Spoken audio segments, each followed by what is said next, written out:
के कमला राजा अस्पताल के चिल्ड्रन वार्ड नंबर 3 में अचानक छत का प्लास्टर भरभरा कर नीचे गिर गया। जिस वक्त ये हादसा हुआ, पलंग नंबर 19 पर सिर्फ 2 महीने की मासूम बच्ची भर्ती थी। मलबा सीधे बच्ची के पास गिरा और प्लास्टर के कुछ टुकड़े उसे लगे भी। बच्ची के कान में भी मलबा चला गया। गनीमत रही कि बच्ची बाल बाल बच गई। ये लड़की ऐसे ही सो रही थी। हाँ। ऐसे करके सो रही थी। जी जी ऐसे जी, करके। जी। इसके ऊपर ये एकदम ऐसे करके गिरा रहा था छत। फिर उसको मैं बस लेके तब तक आके लेके नीचे चली गई। अच्छा। उन्होंने बोला कि क्या कहते हैं उसको, कोई प्रॉब्लम नहीं है, तुम वो वहाँ पे ले जाओ पत्थर वाले में। वो उनने देखा था ऐसे हाथ कर करके, जी। तो बोल रहे थे कोई दिक्कत नहीं है। फिर हम आ गए थे। अच्छा, कितना बड़ा हिस्सा गिरा था छत से? इतना बड़ा था। बहुत बड़ा। अगर पूरा गिरता तो क्या आधा इस पे गिरा था, आधा इधर गिरा था। आधा बार गिरा? हाँ। अच्छा। इसके भी मूड में लगी थी, इसके ये भर गया था इसका। कान में? हाँ। कान क्या हाँ, हुआ था? कान में वो सीमेंट भर गया था। सीमेंट भर गया था। अच्छा, तो ये बताइए कि क्या मतलब ये माना जाए एक बड़ा हादसा टला है, बिल्डिंग को ठीक होना चाहिए? होनी चाहिए। मतलब डर तो रहता है कहीं ना कहीं ऐसे छत के नीचे। इसीलिए हम छुट्टी करवा रहे हैं। 15 दिन इसको हो गया, बुखार नहीं जा रहा है इसका और कुछ फर्क नहीं पड़ रहा है इसको। हादसे के बाद वार्ड में अफरा तफरी मच गई। अस्पताल प्रबंधन ने तुरंत वार्ड खाली कराया और वहां भर्ती 16 बच्चों को दूसरे वार्ड में शिफ्ट किया गया। हालांकि बड़ा सवाल ये है कि जिस अस्पताल में मासूम बच्चों का इलाज चल रहा है, वहां अगर छत से ही मलबा गिरने लगे तो मरीज और उनके परिजन कितने सुरक्षित?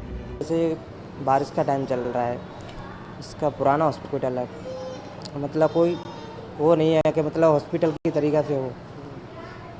सभी पूरा मतलब यहाँ से भी देखोगे पूरा गिरा पड़ा हुआ है। क्या चाहते हैं? कम से कम हम ये पब्लिसिटी के ये चाहते हैं कि अपना हॉस्पिटल है, किसके लिए आते थे? अपना इलाज के लिए आते हैं ना सभी।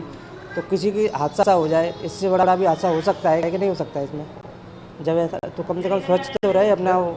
हाँ, डर लगने लगा है। दरअसल कमला राजा अस्पताल की ये बिल्डिंग करीब 74 साल पुरानी है। लंबे समय से इसकी मरम्मत की जरूरत बताई जा रही है। अस्पताल प्रबंधन का कहना है कि बिल्डिंग की मरम्मत और पुरानी वायरिंग बदलने के लिए पिछले 4 साल में शासन को 11 प्रस्ताव भेजे जा चुके हैं, लेकिन प्रस्ताव भेजने के बाद भी काम आगे नहीं बढ़ा और अब जर्जर बिल्डिंग की हालत लगातार चिंता बढ़ा रही है। बच्ची थी जो माँ के साथ लेटी हुई थी, तो उसके ऊपर थोड़ा सा प्लास्टर का एक टुकड़ा गिरा है। इससे उसको हल्की खरोंच आई है, लेकिन वो खतरे से बाहर है। कोई ऐसी गंभीर चोट किसी को तो नहीं आई।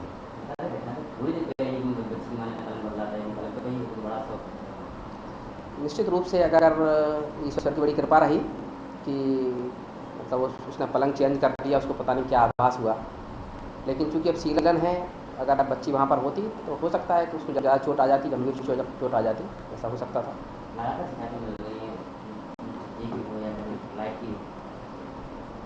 पूरा जो हमारा कमला राजा अस्पताल है, क्योंकि काफ़ी पुरानी उसकी बिल्डिंग्स हैं और बारिश की वजह से उसमें सीलन आ जाती है, तो कई बार ऐसी घटनाएं हो जाती हैं कि कहीं प्लास्टर गिर गया, कहीं तो कुछ हो गया। और इसके लिए अभी शासन स्तर पर प्रयास किए जा रहे हैं कि वहाँ से फंड की जब स्वीकृति हो जाएगी तो इन सारी जो बिल्डिंग्स हैं उसमें बहुत सारे काम होना है। उसमें कई सारी बिल्डिंग्स का नया निर्माण होना है और कई सारी जो बिल्डिंग्स हैं उनका रिनोवेशन और मेंटेनेंस का कार्य कराया जाना है।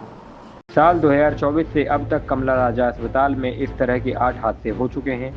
वहीं सिर्फ 2026 में ही 3 बार प्लास्टर गिरने की घटनाएं सामने आ चुकी हैं। यानी खतरा नया नहीं है, लेकिन अब तक इसका स्थायी समाधान नहीं हो पाया है। ये वही अस्पताल है जहां ग्वालियर, चंबल के अलावा उत्तर प्रदेश और राजस्थान तक के मरीज इलाज कराने पहुंचते हैं। हर दिन बड़ी संख्या में मरीज और उनके परिजन यहां आते हैं। ऐसे में अस्पताल की जर्जर हालत सिर्फ एक बिल्डिंग की समस्या नहीं, बल्कि हजारों लोगों की सुरक्षा से जुड़ा सवाल है। खासकर बच्चों के वार्ड में हुई इस घटना ने चिंता और बढ़ा दी है। अगर प्लास्टर कुछ इंच और दूसरी तरफ गिरता तो हादसा और बड़ा हो सकता था।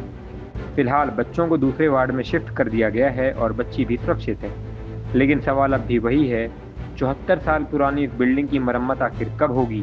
ग्वालियर से पंजाब केसरी टीवी के लिए अंकुर जैन की रिपोर्ट। हमसे जुड़े रहने के लिए हमारे YouTube चैनल को सब्सक्राइब करें और नई वीडियो की नोटिफिकेशन के लिए बेल आइकॉन को दबाएं। अगर आप ये वीडियो Facebook पर देख रहे हैं तो लाइक जरूर करें और ज्यादा से ज्यादा शेयर करें। धन्यवाद।